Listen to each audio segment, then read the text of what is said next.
Ojuani Meji prepares to come to the world. Long ago, when many of his elder siblings had already departed for Earth, Ojuani Meji decided that the time had come for him to make his own journey. He wished to see the world for himself.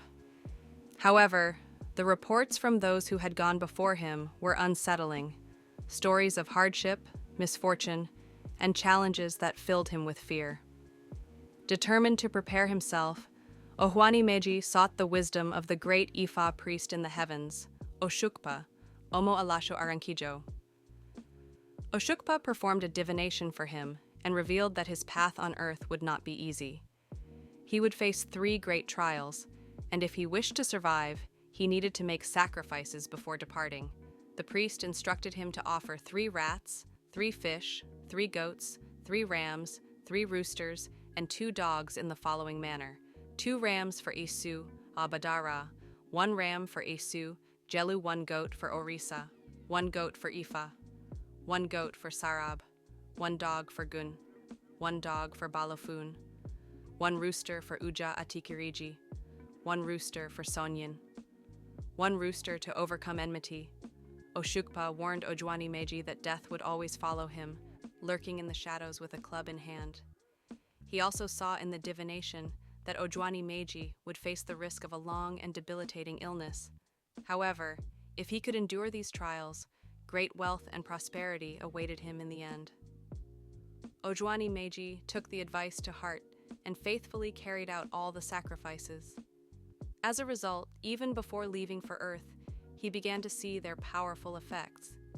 Esu, pleased with his offering, intervened on Ojuani Meji's behalf. As soon as he consumed the ram, Esu took the skull of the dog that had been sacrificed to Ogun and placed it at the entrance of the palace of Iku, the king of death. When Ogun later went searching for the dog's skull, his journey led him directly to the house of death. But at that moment, death was not home. He had descended to earth to claim souls. Furious at the apparent theft of his dog's skull, Ogun searched the land until he found death and captured him. A battle ensued, but even death knew he was no match for Gun, who was both stronger and fiercer. Accused of theft and ingratitude, Death admitted that he was no longer satisfied with merely consuming the souls of humans taken in accidents. He had begun to crave dogs as well, the very creatures that Ogun cherished. Knowing he was at a disadvantage in battle, Death vanished, as he often does when confronted with overwhelming force. Gun, however, does not possess the power to disappear. Instead, he rushed back to the heavens, determined to find Death in his own home. When he arrived, he unleashed his wrath, striking at Death with his mighty machete.